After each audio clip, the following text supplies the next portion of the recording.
So it looks like the Eagles are the clear-cut favorites to win the NFC Conference yet again. And I've said this before. Dak Prescott reminds me of Donovan McNabb. Well, he just pulled the ultimate Donovan McNabb.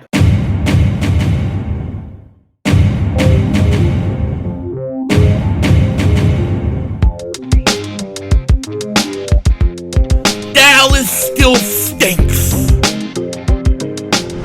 Yo, by the way, Dingbat here, and I hope everybody's having a great day. Hope you guys are doing well. Hope you're hanging in there. You know, it is obvious now. It is confirmed now. The Eagles are the clear-cut favorites to repeat in the NFC Conference. The Eagles are the betting favorites to win the NFC Conference, and for good reason. And I'm going to put a little straddle on there, win me some fazools. I cannot wait. And what have I said about Dak Prescott? I said, he reminds me of Donovan McNabb. That's what he reminds me of. And guess what? He's making comments that sound just like Donovan McNabb. And we're going to get into that and then some other things I got to rant about. But before we do that, if you're new to the channel and you like the content, make sure you hit that like button. More importantly, make sure you subscribe to the most censored, the most throttled Eagles content creator in all of the internet. And if you've been subscribed for a while, I just want to thank you so much for all the support you give to me. It truly means a lot. It really does, even to the trolls out there. I don't forget the people that hang with me all season. It means a lot, and I appreciate you guys. Now, there are a few things I got to say in this video. There's kind of a lot going on.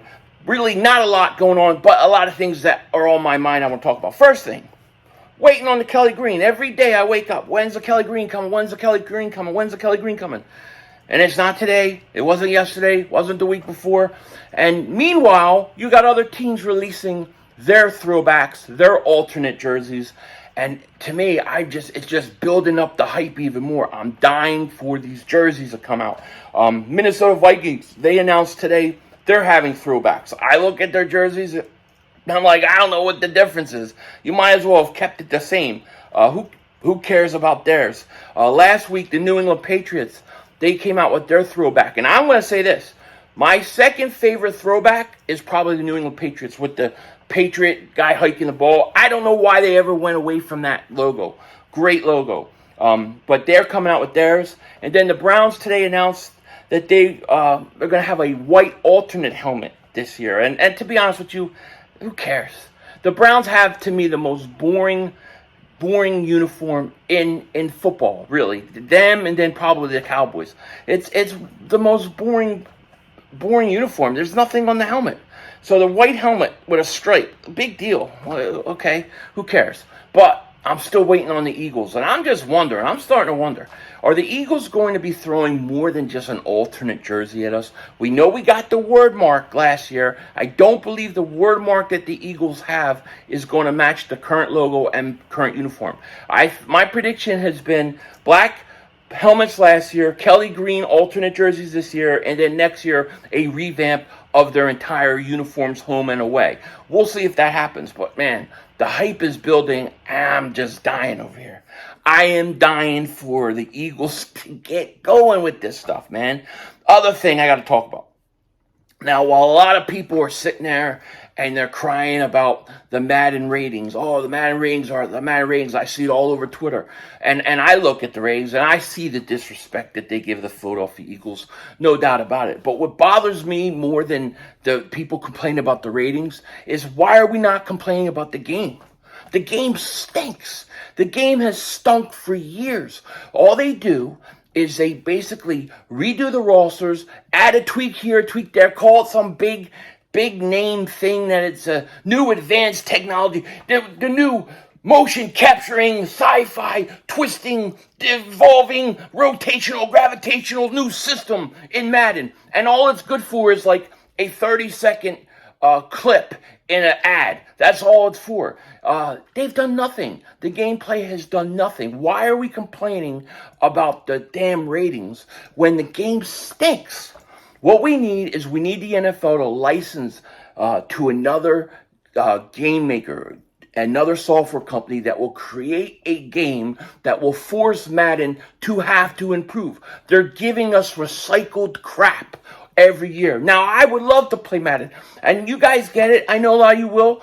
Play it. Tell me if it's good, if it's actually revamped. I'll get it. And I'll play it all the time. But every time I get it, it's the same thing. And I'm like, why am I buying the same thing over and over again?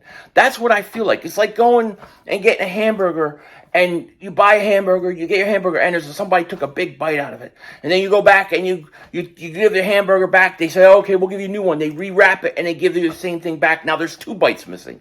That's what it feels like. Madden is recycled crap. So, I wish people would stop worrying about the ratings and start, complaining about the gameplay. Let's get a good game. We're like PlayStation 5, Xbox One X. I mean, the only good thing that's coming in this game that I can see is a crossover play. But that's not exclusive to just Madden. But that is kind of cool that, Xbox and PlayStation 5 can play each other. But, man, we should be getting a much better game. I'm just saying. And speaking of the ratings, they had the top 10 edge. They had Bosa 98. They had Parsons 97. They had Hassan Reddick at a 90. What a joke. Hassan Reddick had more sacks than Parsons. Hassan Reddick should be at least a 97. I think Brandon Graham was at 80. I think Josh Sweat was like an 84.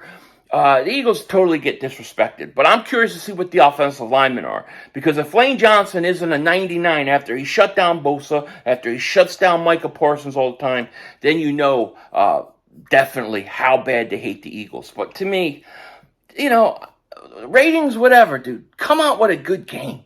I'm serious. Madden, I had Madden, the original Madden on the Genesis. I never missed a year until like 2017, something like that, because it's just the same thing. They need to redo the whole game, and they need to actually put effort into it, because I don't feel like they put any effort into it. Okay, now speaking of effort, if you ever watched the Mark Holmes video, and you ever watched, anytime I said anything good about the Eagles, anybody writes anything good about the Eagles, anytime an Eagles player said anything good, Mark Holmes runs to make a video, and he wants to talk. It's the kiss of death. It's the kiss of death. The Eagles just jinxed themselves. Philly 500 jinxed the Eagles. This reporter jinxed the Eagles. NFL Network jinxed the Eagles. Anytime anything is good to say, it's the kiss of death for the Eagles. Well, if Jalen Hurts made the comments that Dak Prescott has made, Mark Holmes would have 10 videos out talking about the kiss of death. And if you listen to what Dak Prescott said, and many of you guys know what I'm talking about, he said, I won't have 10 interceptions this year. That, according to Mark Holmes, is a kiss of death. And Dak Prescott just jinxed himself. But to me, what he said about the 10 interceptions this year, that isn't even the big deal. To me, what really showed me something, what really showed me that he's a lot like Donovan McNabb, is the other comments he made before he got to where he says, I won't throw 10 interceptions this year. He said this. He said, quote, you can go back and take away half of those drops, Prescott said. I'm not saying it's on the receivers, but if you cut that in half, then we start talking about those interceptions he's referring to. Nobody is talking about it. So he's saying nobody is talking about the fact that half of my interceptions came off of the receiver's hands. So essentially, what he's doing is he's blaming it on his receivers. Although I think only 4 to 5 of those catches went through receivers' hands, and not to say that all those passes were perfect, or you could blame only the receivers for it, but essentially what he's doing is he's pulling a Donovan McNabb. It's a passive-aggressive way to take a shot and put the blame on somebody else. Now, why do I say that because of Donovan McNabb? Well, if you remember in 2008, we go to the NFC Championship game. The offense plays horrible in the first half of the game. They come back and they do get the lead. The Eagles defense winds up giving up the last drive to Kurt Warner. They go down, they score, they win, and they go to the Super Bowl. Donovan McNabb threw his defense under the bus. He blamed the defense. Then he says, I'm not putting it on the defense, but he blamed the defense. A lot of those players, a lot of those defensive players were pissed off about it. They were extremely pissed off about it and what he said. Dak Prescott's doing the same exact thing. He's laying the blame on the receivers, but he's saying he's not blaming the receivers. This dude is actually showing you why he can't get out of the second round of the playoffs. This is exactly why Donovan McNabb could not win a Super Bowl because he's blaming everybody else instead of taking responsibility. That's what he's saying in those comments. That's what those comments mean. They don't mean anything else, and he can't backtrack on saying it. So good luck with that, Dallas Cowboy fans, because now you know he's going to throw 14, 15 more interceptions this year. What are you going to do when he throws 4 interceptions? You watch. They're all going to be blaming the receivers instead of the quarterback. He threw those interceptions because he threw those interceptions. You know, yes, there are, of course, every year for every quarterback, you can go back and say, well, that interception came off this player, or that came off that player. We could say that for Jalen Hurts, probably 3 or 4 interceptions. But there's also times where the guy gets his hand on it, but it's really a bad pass, and he did all he could do. That's bad. That's bad. Dak Prescott, that's very Donovan McNabbish. That's the kind of stuff that used to piss Eagle fans off about McNabb. It pissed off the actual players. Players talked about that after he blamed the defense. And if I remember correctly, it wasn't long after that Donovan McNabb got traded to the Washington, whatever they're called now, who knows. But I think it's hilarious. And if Mark Holmes wants to talk about the kiss of death, the kiss of death Eagles did this, kiss of death Eagles did that, this is a kiss of death for the Dallas Cowboys. Dak Prescott blaming other people for his interceptions. That's what I take out of it. Now, when we talk about the NFC conference and actually getting out of the playoffs and actually doing something with your talent and the team around you, we got to talk about the favorites to win the NFC. Eagles are favored to win the NFC, but the Lions are the most popular bet. That means people are betting the Detroit Lions, and it's pretty interesting because when we look, and here you see the chart. On the left, you have the Super Bowl favorites. On the right, in the third column, you have the NFC Conference champions. This is to outright win the NFC and the Super Bowl. Eagles are number 2 to win the Super Bowl, just behind the Chiefs at plus 700.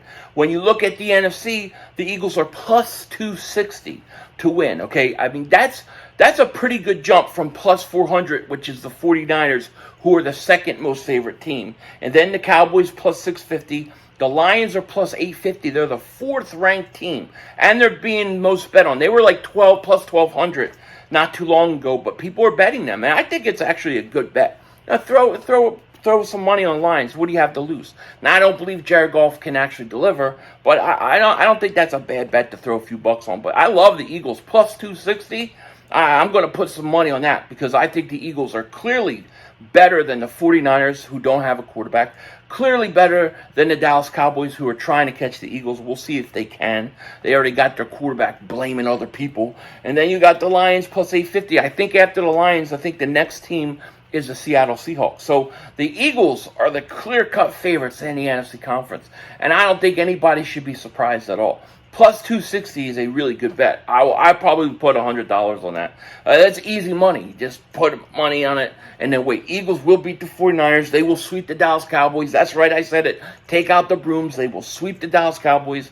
And yeah, it's going to be a good year. But going into training camp, going into camp in a week, Eagles clear-cut favorites to win the NFC Conference. And I think the conference is actually much weaker than it was a year ago. You lost Brady. You lost Aaron Rodgers. And I think it's the Eagles conference to take, no doubt about it. Let me know what you guys think in the comment section. With that said, take care. Talk to you later. Of course, don't be a dingbat. And remember, it's Howie Vision. We're all just living in it.